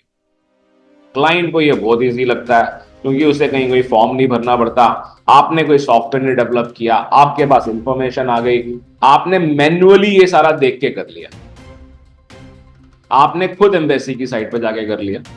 जब आपने ये मैन्युअली करते करते आपने कुछ लाख कमा लिए, तो उन कुछ लाख में से आपने कुछ हजार खर्च करके सॉफ्टवेयर डेवलप कर लिया, एक पीएमएस डेवलप कर लिया। ठीक है, आपने एक एलएमएस डेवलप कर लिया, जिसके ऊपर ये काम फिर ऑटो मोड पर हो सकता है। धीरे धीरे इन्वेस्टमेंट करके जो इस चीज को ज्यादा जल्दी कर लेगा, वो ज्यादा बड़ी मार्केट कैप्चर कर पाएगा। ये बहुत सिंपल सी बात है। ठीक है, अब आपको तो मैं सिखा रहा हूं, कई लोग हैं जिन बड़ी कंपनीज हैं, उनको ये बात मालूम है, वो इसके ऊपर काम कर रहे हैं। ठीक है, तो ऐसी कंपनीज अवेलेबल हैं जो ये चीज कर रही हैं, बट ऑब्वियसली जब ज्यादा लोग सीखेंगे, वो भी करेंगे, तो प्राइस कम हो जाएगा, आप भी करोगे। ठीक है, the same service if you are also giving and आप बिगर कंपनीज आल्सो गिविंग, उनको भी प्राइस कम करना पड़ेगा और आपके पास भी क्लाइंट आएगा। ठीक है, तो ये बड़ी नॉर्मल सी बात है। तो इस ढंग से स्केल किया जाता है। ठीक है, आप ई करने लग जाते हो, ई वीजा वाले सारे करने लग जाते हो, तो जिसके अंदर ई वीजा नहीं हो सकता, इसकी रेपुटेशन के बेसिस पर आपके पास बाकी की रिक्वायरमेंट भी आनी शुरू हो जाती है, जिसके अंदर ह्यूमन इन्वॉल्वमेंट रिक्वायर्ड है। जिन्होंने आपसे 1-2 ई वीजा लगाए हैं, उन्हों का फिर आप शेनेगन का वीजा लगाओ, उनका कनाडा का लगाओ, वो लगाने आसान होते हैं। आपके पास एक फिल्टर डेटा होता है, आप उनसे थोड़ा प्रीमियम चार्ज कर सकते हो, क्योंकि ह्यूमन इंटरेक्शन रिक्वायर्ड है, और इसको आप एम्प्लॉइज के बेसिस पर स्केल कर सकते हैं। So this is how we should be approaching visa if we are talking about growing in the visa industry. ठीक है, तो इस ढंग से हम अपने 2 मेन पार्ट्स को स्केल कर लेते हैं। ठीक है, यहाँ चलो हम एयर टिकटिंग भी कर लेंगे, हम वीजा भी कर लेंगे, ये 2 सॉल्यूशन हो गई। पहले शुरुआत में आप जो कर रहे हो, शुरुआत के अंदर आप जोन से वीजास करोगे, उन्हीं के ही आप एयर टिकटिंग भी करोगे। मान लो आपने हांगकांग को कर लिया, रशिया को कर लिया, तो आप एयर टिकटिंग भी उन्हीं के ऊपर कंसंट्रेट कर लो, क्योंकि दोनों की दोनों चीजें जो हैं वो इकट्ठी बिक जाएंगी। ठीक है, both the things can go along, right? So that is one thing. Now second thing what we are talking about is कि ये तो आपने कर लिया, अब आपको ट्रैवल पैकेज बनाने हैं। ठीक है, अब ट्रैवल पैकेज बनाने के लिए आपकी अप्रोच क्या होनी चाहिए? ठीक है, इसको भी स्केल करना है। This is also something we can not keep doing it manually again and again.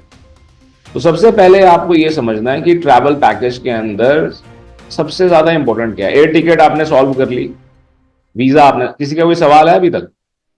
किसी का वीजा से रिलेटेड कोई सवाल हो, एयर टिकटिंग से रिलेटेड कोई सवाल, किसी का कोई सवाल है तो पूछ लीजिए। ठीक है, जैसे कि कोई सवाल नहीं है तो आगे चलते हैं। Very good. हाँ बोलो।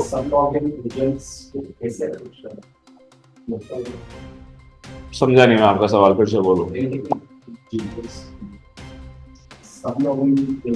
सब लॉगिन लेने के लिए, ठीक है। यहाँ पर सवाल ये है कि जो आइटा नहीं लेना चाहता, जो जीडीएस नहीं लेना चाहता, वो ये कह रहा है कि मैं किसी और कंपनी का सब एजेंट बनूं, राइट, और मेरे को उसके जीडीएस का भी लॉगिन मिल जाए। ठीक है, तो ये जितने भी बड़े B2B हैं, जैसे कि अगर आपको नाम नहीं मालूम है तो नाम मैं ले लेता हूँ, खैर अकबर है, रिया है, ठीक है, ये लोग अपना सिस्टम देते हैं, ठीक है, ये कहते हैं कि आप हमारा सिस्टम ले लो, हम आपको जीडीएस नहीं देंगे, ठीक है। और जब आप इनका सिस्टम लेते हो, आप कहो नहीं मैं आपका एजेंट बनने के लिए तैयार हूं, पर आप मुझे एडीएस का भी एक्सेस दो, मतलब जीडीएस का भी एक्सेस दो, दे देते हो, ठीक है। मान लो कि आप ये नहीं करते हो, आप कहते हो कि नहीं मैं ये नहीं करूंगा, आप जिस बिल्डिंग में हो इस बिल्डिंग के अंदर ही 6-7 ट्रैवल एजेंट, तो आप उनसे जाके फिजिकली बात करते हो कि हाँ जी अगर आपका सिस्टम है, अगर आप मेरे को अपना लॉगिन दोगे, सब लॉगिन दोगे, कर तो मैं कुछ भी नहीं सकता, मैं तो फेयर ही चेक कर सकता हूँ, वो पीएनआर क्रिएट कर सकता हूँ, टिकट तो उनकी मर्जी होगी तब इशू होगी, ठीक है। अगर टिकट इशू होगी तो वो अपना कट लेंगे। So every agent is happy to do that, ठीक है। आपके कुछ क्लासमेट्स हैं जिनके पास आइटा है, जिनके पास सिस्टम है, अगर उनको आपके ऊपर ट्रस्ट हो जाता है तो आप उनका सिस्टम ले सकते हो, उनके सब एजेंट बन सकते हो, इससे किसी का कोई नुकसान नहीं होता। जो कंपनी अपना सब एजेंट बनाती है उसको फायदा ही होता है, क्योंकि उसके नंबर्स बढ़ जाते हैं। जो सब एजेंट बेचेगा वो उसके ओवरऑल परफॉर्मेंस को हेल्प करेगा, ठीक है, जो सब एजेंट बेचेगा, राइट। और क्लाइंट आपका अपना होता है, दूसरे का अपना होता है। ऐसा नहीं है कि अगर आपको मैं अपना सब एजेंट बना लूंगा तो आप मेरा क्लाइंट ले जाओगे, ये पॉसिबल नहीं। ये आप लोग कभी सोच के देखिएगा, एयर टिकटिंग के अंदर ऐसा कुछ भी नहीं है, ठीक है। तो इसीलिए there are lot of companies who are ready to do that. वो अपना जो लॉगिन देंगे, जैसे आप हमारे सिस्टम्स के ऊपर प्रैक्टिस करते हो, तो आप उसके ऊपर कुछ गलत कर ही नहीं सकते हो, हमें दिखाई दे रहा है। आप गलत करोगे, हम उसको इरेज, टिकट तो इशू करने का राइट ही नहीं दिया हमने आपको, ठीक है। सो this is very much possible. आप इन कंपनी से जिनके मैंने नाम लिए, नहीं तो ट्रैवल बुटीक ऑनलाइन, इनसे आप बात करें, ये आपको देते हैं, ठीक है। इनों के सिस्टम का ये पार्ट है कि हम आपको ये दे देंगे और आप बाकी प्रोसेस को छोड़िए, यही ले लीजिए, ठीक है। क्लियर हो गया? नुकसान क्या है इसका? छोटा सा नुकसान बता देता हूं, जो कि मैंने बताया भी अभी। आप जितनी भी मेहनत करोगे वो टिकटें काउंट उनकी होंगी, पर शुरुआत ऐसे करने में कोई बुराई नहीं, ठीक है। If someone is starting like this, देखो मान लो कि कोई कहता है कि मेरे को कोर्स नहीं करना, ठीक है, मेरे को सीखना है, ओके, खुद मेहनत करके मेरे को सीखना है, ऐसे कर ले। किसी का सब एजेंट बने, उनसे कहे अपना लॉगिन दो और खुद ही प्रैक्टिस करता चला जाए, ठीक है। 6 महीने लग जाएंगे, 1 साल लग जाएगा, but that person would be able to learn, ठीक है। जब आप कोई कोर्स करते हो तो आपको यही तो मिलता है कि क्या कहते हैं, आपको सिस्टम मिल गया, आपने प्रैक्टिस कर ली, किसी ने जल्दी से गाइड करते, थोड़ा टाइम बच गया। बट अगर किसी के पास टाइम की दिक्कत नहीं है, पैसे की दिक्कत है, तो वो इस ढंग से कर सकता। यही है जो करते ही हैं, ऐसा नहीं है कि नहीं करते, ठीक है। वट एवर इट इज, अपना अपना सोचने का तरीका है। बट हम आपको हर चीज बता रहे हैं, हम आपको ये नहीं बोल रहे कि नहीं कोर्स ही बेटर चीज है या ये चीज बेटर नहीं है। This is what I am trying to tell you, okay. So this is, बोलिए प्लीज, बोलो राकेश। सर वो हमारे मीडियस में भी इन्वेंटरी दे देते हैं, जैसे रिया ट्रैवल। इतना सब आईडी बनाओगे इनको, आपके दोस्त हैं, इकट्ठे तो पढ़ते हो, बना दो ना राकेश।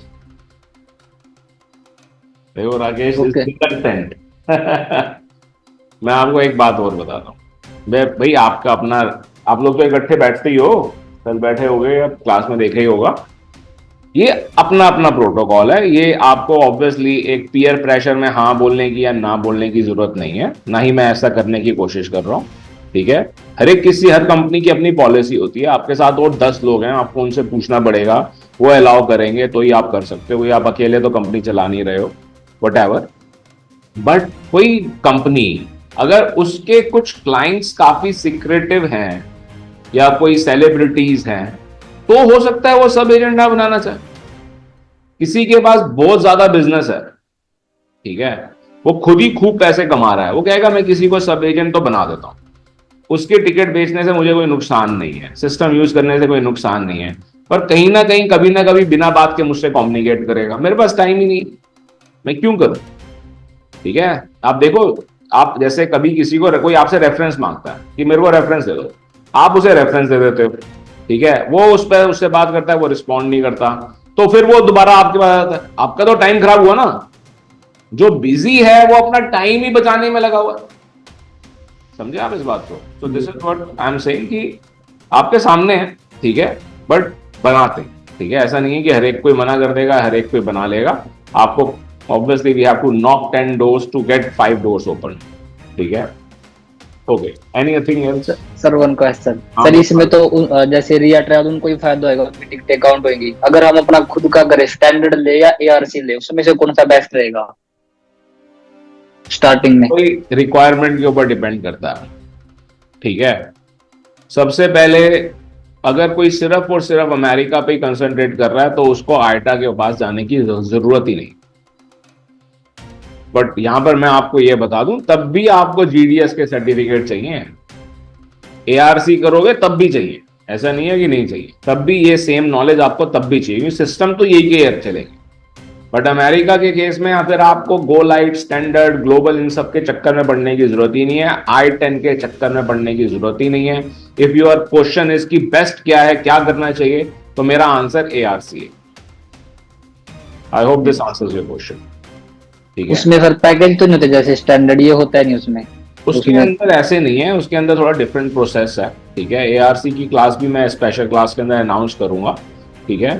तो उसके अंदर मैं आपको पूरी डिटेल दे दूंगा ARC की, ARC के क्या डॉक्यूमेंट्स है, क्या लेना है, क्या फायदा है, क्या नहीं है, ठीक है। इसीलिए हम कहते हैं कि जो आपको स्केड्यूल शीट मिलती है उसे देखते रहिए, उसके अंदर डिटेल आ जाएगी। जैसे आज दोबारा से बात हो गई तो जल्दी आप देख लोगे कि उसके अंदर ARC वाली क्लास की डिटेल आ जाएगी, तो उसमें आपके सवालों के बाकी जवाब, ठीक है। बोलो सिमरनजीत, क्या सवाल?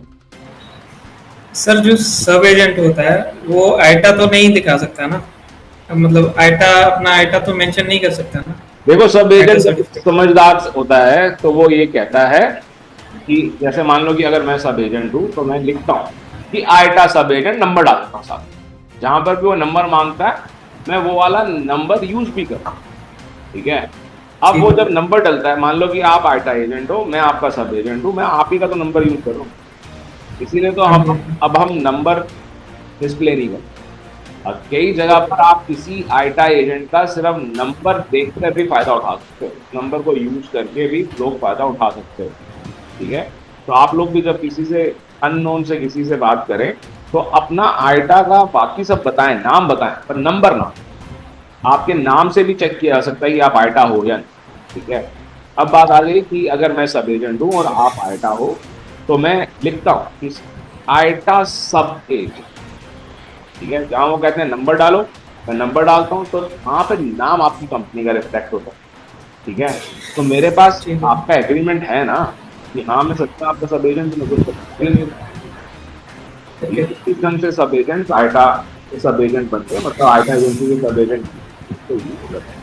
आई होप दिस आंसर। इसके लिए हाँ जी सर, इसके लिए हमें आईटा से भी कोई मतलब लेना पड़ेगा, सर्टिफिकेट वगैरह लेना पड़ता है? कुछ भी नहीं, सिर्फ कुछ भी नहीं। इसके लिए फिर जो एग्रीमेंट होता है वो कहाँ पे होगा, किसके साथ होता है? वो तो आप अपना नॉर्मल एक व्हाइट पेपर के ऊपर बना लो, स्टैम्प पेपर के ऊपर बना लो, वो तो आपका और आपके पास when you are a travel agent, आपके पास, क्योंकि आप कंपनी के ओनर हो, आपके पास पूरी अथॉरिटी है कि आप सब एजेंट बना सकते हैं।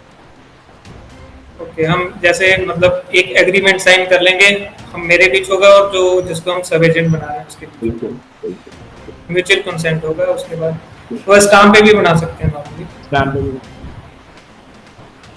ठीक है सर, बोलो मीनाक्षी, क्या कहो? Thank you. सर मेरा क्वेश्चन वीजा से रिलेटेड। थोड़ा जोर से बोलना पड़ेगा मीनाक्षी। सर मेरा क्वेश्चन वीजा से रिलेटेड है। अगर ई वीजा में हर कंट्रीज का अलग अलग होता है, जैसे जॉर्जिया है, ट्रैवल इंश्योरेंस चाहिए, किसी में इनविटेशन चाहिए, तो वो ऑप्शन हमें अपलोड करने का कस्टमर के हाथ में ही रखना है या फिर वो हमें अपने? वो देखो, जो चीजें डिफिकल्ट है, ठीक है, जिसके अंदर थोड़ा एक्स्ट्रा काम करना है और जिसके अंदर पैसे भी कमाए जा सकते हैं, वो आप कस्टमर को क्यों दोगे? वही तो आप सॉल्व कर रहे हो। जब तक आप एक प्रॉब्लम ही सॉल्व नहीं कर रहे हो तो फिर कस्टमर आपके पास आएगा ही क्यों? भाई मैं भी तो जॉर्जिया की साइट पर जाकर अपना वीजा खुद अप्लाई कर सकता हूँ, ठीक है। अगर आपका फॉर्म भरने के लिए भी मुझे एग्जैक्टली वही फॉर्मेलिटीज करनी पड़े तो फिर मैं आपका फॉर्म क्यों भरूंगा? समझे आप? आई hope this answers your question. Clear? Okay, तो अब क्योंकि टाइम भी कम रह गया, हम अपने लास्ट पार्ट पर आ जाते हैं कि हमारे को कंप्लीट ट्रैवल एजेंसी रन करनी है, ठीक है। क्योंकि हमें कंप्लीट ट्रैवल एजेंसी रन करनी है और क्या कहते हैं, उसको स्केल करना है। एयर टिकटिंग हो गया, वीजा हो गया। अब बात आ जाती है ट्रैवल पैकेज की।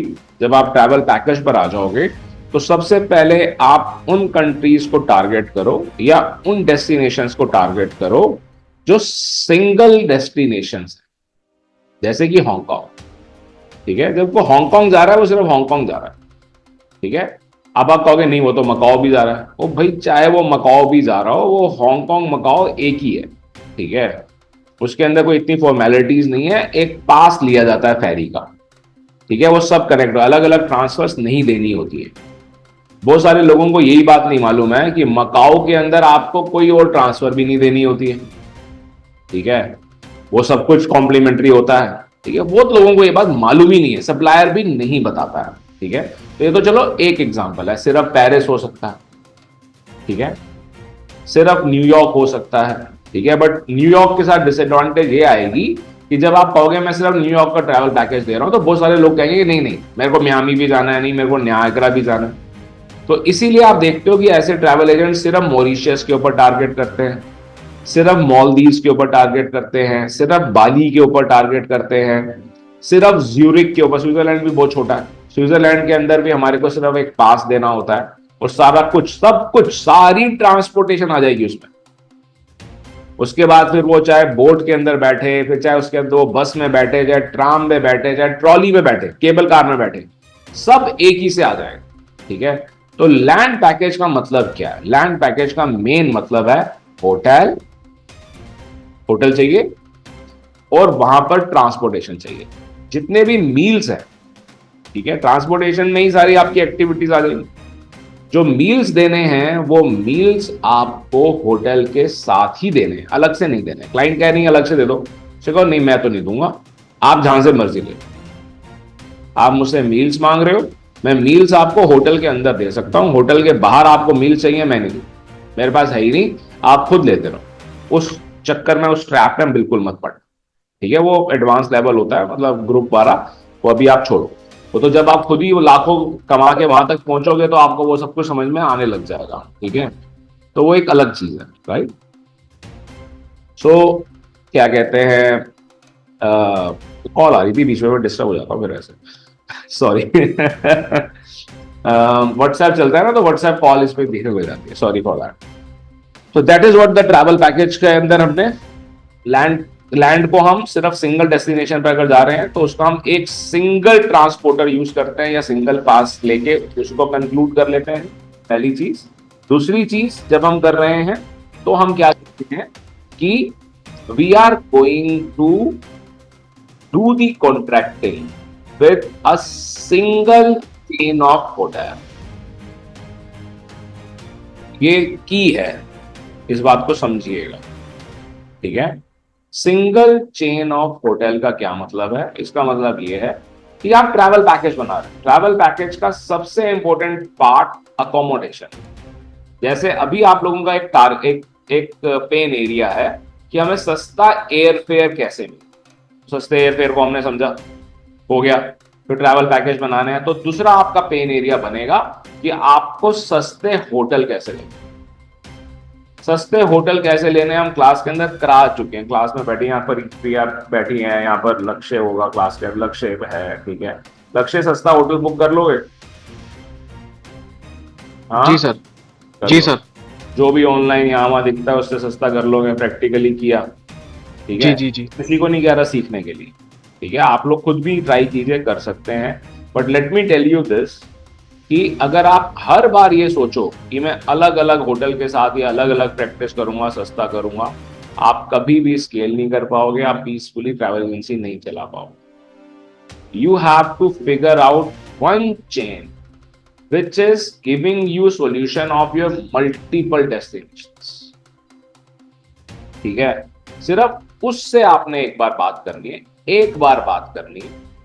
ट्रैवल पैकेज आपने अपना फिक्स कर देना है, बिल्कुल फिक्स कर देना है। भूल जाओ भाई ऐसा है मेरे पास यही वाला बिस्किट है, आपको खाना है तो यही खाना है, नहीं खाना है तो मत खाओ, जाओ जहां मर्जी जाओ। Let me tell you that this is the only way। अगर आप स्टार्ट कर रहे हो, राइट, आप सिर्फ एक डेस्टिनेशन शुरुआत में पकड़ो, ठीक है, एक ही होटल पकड़ो, होटल आपको ट्रांसपोर्टेशन वो भी दे सकता है, नहीं तो जैसे मॉरिशस है, मॉरिशस के अंदर चाहे 6 नाइट का ट्रैवल पैकेज बनता है, ठीक है, बट एक ही में पूरा का पूरा ट्रांसपोर्टेशन सॉल्यूशन होता है, वही आपको टूर देंगे, सब कुछ देंगे।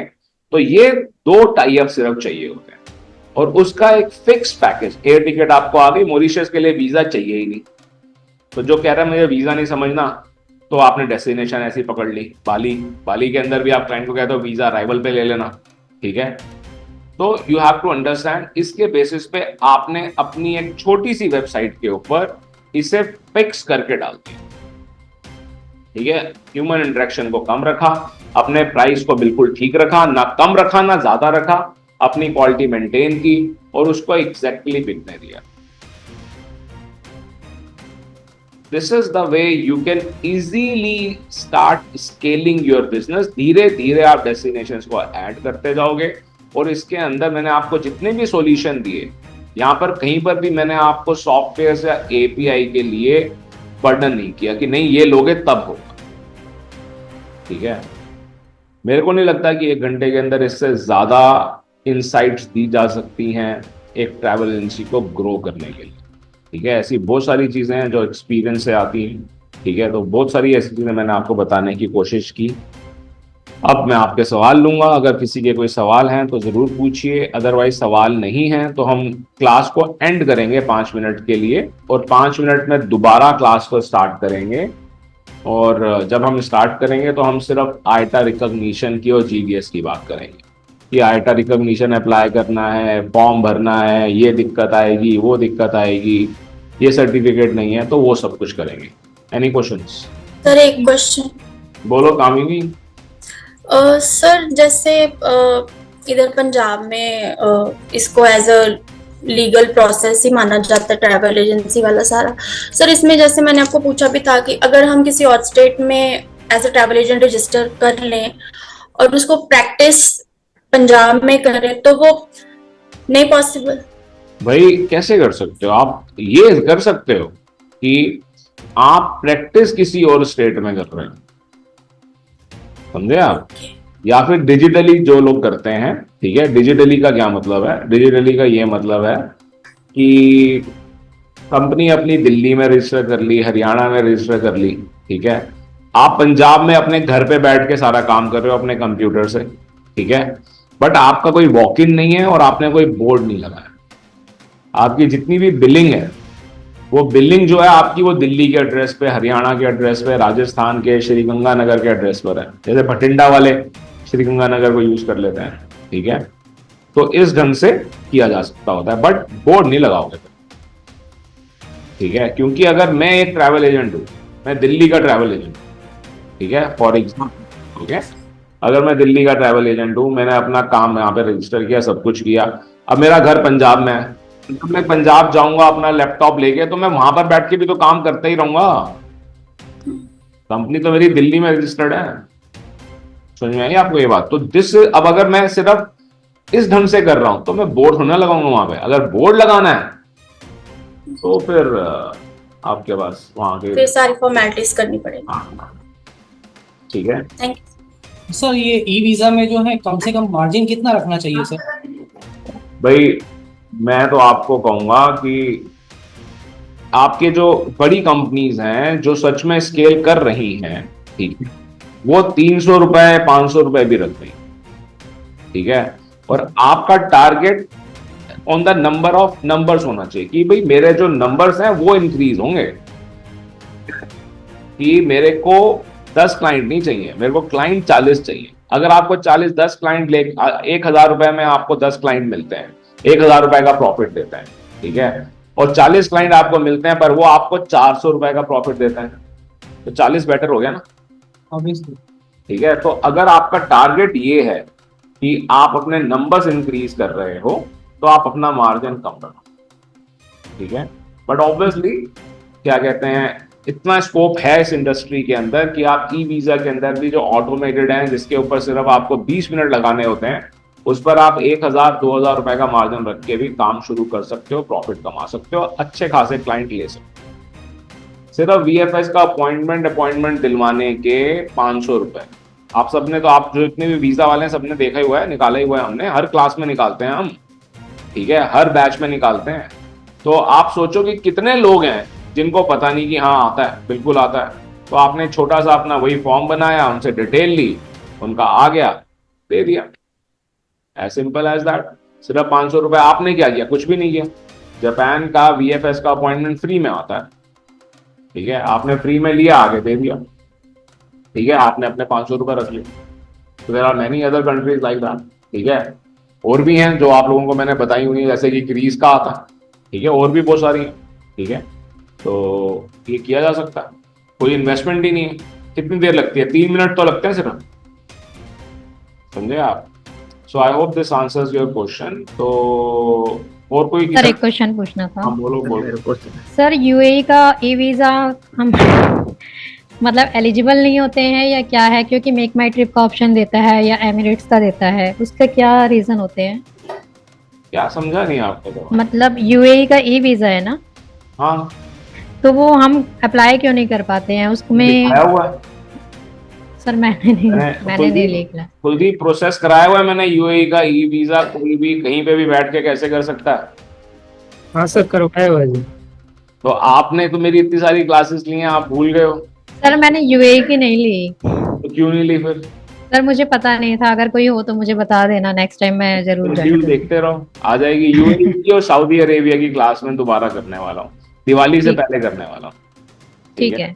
तो ठीक है जरूर आ जाएगी, कीजिएगा। सऊदी अरेबिया की जब करूंगा तो मैं सिर्फ वीजा के ऊपर ज्यादा कंसंट्रेट करूंगा और पैकेज के ऊपर, ठीक है, क्योंकि एजेंसी कैसे खोलनी है, लाइसेंस कैसे लेना है, वो मैं बहुत बार करा चुका हूँ। पर जो मेन ग्राउंड है वो कई लोग नहीं समझ पा रहे हैं, तो उस पर मैं ज्यादा कंसंट्रेट करूंगा और जल्दी मैं अनाउंस कर दूंगा। स्पेशल क्लासेस के लिए अपना शेड्यूल चेक करते रहा कीजिए और इस बात को समझिए। कई लोग कंफ्यूज होते हैं कि भाई स्पेशल क्लास है, पता नहीं मेरे लिए है या नहीं है। आपको ट्राई करने में क्या दिक्कत है? आपके लिए नहीं है तो आपको एडमिट या फिर मैं आपको रिमूव भी तो करूंगा क्लास से पोलाइटली, बिना बोले किसी को। तो चुपचाप आप अगर रिमूव हो भी जाते हो तो don't take it on your heart. अगर नहीं होते हो you would get to learn. आप समझिए, अगर आपके पास कोई डिटेल आ रही है आपको कोशिश करनी चाहिए उसको अटेंड करने की, ठीक है। ठीक है सर, मेरा क्वेश्चन है, बोलो। एपीआई टिकटिंग की एपीआई रिगार्डिंग है। आपने एक प्लेटफॉर्म दिखाई थी यूट्यूब वीडियो में, डफल। हाँ, तो बिल्कुल। उसमें अगर अपन को आईटा एक्रेडिटेशन मिल जाता है, once you get that number, क्या उस पे प्राइसेस अपडेट हो जाते हैं अकॉर्डिंग टू जैसे आप जीडीएस पे सर्च करते हो? हो जाते हैं। उसके लिए दो लिंक लेने पड़ते हैं, हो जाते हैं अपडेट। ओके। और कॉस्टिंग हर एक एजेंसी की उनको पर्सनलाइज देते हैं या पर्सनलाइज आप लेना चाहो जरूर ले सकते हो, फिर वो पेड वाले में चला जाए। मैंने जो दिखाया था मैंने वो फ्री वाला दिखाया था, ठीक है। तो आप उनसे जितना ज्यादा काम कराओगे वो उसके पैसे देने लग जाएंगे, ठीक है। पैसे देने में कोई बुराई नहीं होती है, जो समझे इस बात। अगर आपको लगता है कि कुछ पैसे देके आप ज्यादा पैसे कमा सकते हो तो जरूर आप उसको क्या कहते हैं एक्सप्लोर कीजिएगा, ठीक है। ओके, ठीक है, तो यहाँ पर मैं एंड कर रहा हूँ और 5 मिनट में दोबारा हम ज्वाइन करेंगे, ठीक है। और तब भी आपके अगर किसी का कोई सवाल रह गया जरूर पूछ लीजिएगा। कुछ चैट के ऊपर सवाल है, मैं एक बार उनको देख लेता हूँ खत्म करने से पहले। आईटा के रिगार्डिंग क्लास का रेट वाली क्लास फंड रिलेटेड सवाल मुझे समझ में नहीं आया। Sir wife busy now, if she not join problem नहीं है। Good afternoon, very good afternoon, 5 minutes sir please, I have one client, ठीक है। ओके, किसी का कोई सवाल नहीं है चैट पर भी, तो यहाँ पर मैं एंड कर रहा हूँ। 5 मिनट में दोबारा ज्वाइन कर सकते हैं आप लोग चाहे। सर एक क्वेश्चन है सर। बोलो। हेलो जी sir, good afternoon sir. Sir मैं DS160 फॉर्म का फिल करने काम करता हूँ सर, इसे मैं कैसे ग्रो कर सकता हूँ? किसको कैसे ग्रो कर सकते हैं? सर मैं DS160 फॉर्म फिल करने का काम करता हूँ, ओनली आपसे सीखा सर मैंने दिल्ली ऑफलाइन। तो इसको कैसे ग्रो? हाँ जी, तो मैं महीने, हाँ जी, अभी कुछ एजेंट्स हैं तो 10-15 अब मेरे। जी सर। अब बड़ा अच्छा सवाल आपने पूछा, ठीक है, इसको समझने की कोशिश करना। क्या आपको ये याद है कि कौन कौन से सवाल DS160 के अंदर होते हैं? याद है कि आपको? लोग कहते हैं ना मुझे हनुमान चालीसा कंठस्थ है। जैसे मैं कहता हूँ ठीक है, और भी कई लोग कह सकते होंगे। क्या आपको DS 160 बाय हार्ट हो गया है? यस सर, हो गया सर। अब तो मैं 1-1.5 घंटे में अब फिल आप कर देता हूँ कंप्लीट में। 1-1.5 घंटे में? तो सर बार बार लॉग आउट ज्यादा होता है सर, मेरा लॉग आउट बहुत बार होता है सर। 15 मिनट का काम है ये सिर्फ, ठीक है। सर आप लॉग मुझे, आउट की प्रॉब्लम फेस कर रहा अब हूँ मैं आपके सवाल का जवाब दे रहा हूँ, सुनो, ठीक है। मुझे बड़ी जी सर। खुशी हुई कि कंठस्थ हो गया मेरे, आप स्टूडेंट हो, और इससे बढ़िया बात यस क्या होगी भाई, आपने एक छोटा सा कोर्स किया, उसके बेसिस पे मेरे ख्याल से लाखों रुपए अब तक तो आप कमा चुके होगे, ठीक है। हाँ सर। अगर आप सेट कर पा रहे हो तो उससे अच्छी बात क्या हो सकती है, ठीक है। जी सर अब बिल्कुल। आपने कहा कि इसको और बढ़ाना है, तो और बढ़ाने के लिए, क्योंकि आपको कंठस्थ है, ठीक है, यस सर। मुझे आप ये बता दो कि ऐसी कौन सी चीजें हैं, ऐसे कितने, ये मत बताना कौन कौन से, ऐसे टोटल कितने पॉइंट हैं जिसकी इंफॉर्मेशन आपको क्लाइंट से लेनी पड़ेगी। ऐसे 2 पॉइंट हैं, 4 पॉइंट हैं, 10 पॉइंट हैं, कितने पॉइंट हैं? एक सर सोशल मीडिया का वो मतलब से मांगता हूँ, जिससे फाइल स्ट्रांग हो जाए। नहीं, मैंने वो ये सर, पूछा आपसे, मैंने आपसे ये जी सर। पूछा कि जब आप किसी का फॉर्म भर रहे हो USA का वीजा का, तो ऐसे यस सर। कितने पॉइंट हैं जो आपको मालूम होने चाहिए हैं पहले से, ठीक है, तब आप उसे भरोगे, और जो आपको क्लाइंट से लेने पड़ेंगे। ऐसे कितने हैं? 2 हैं, 4 हैं, 10 हैं, 20 हैं, कितने हैं? है सर, पर्सनल इंफॉर्मेशन चाहिए सर, उनकी उनकी पेरेंट्स की इंफॉर्मेशन। मैं आपसे जो सवाल पूछ रहा हूँ, ऐसे कितने पॉइंट?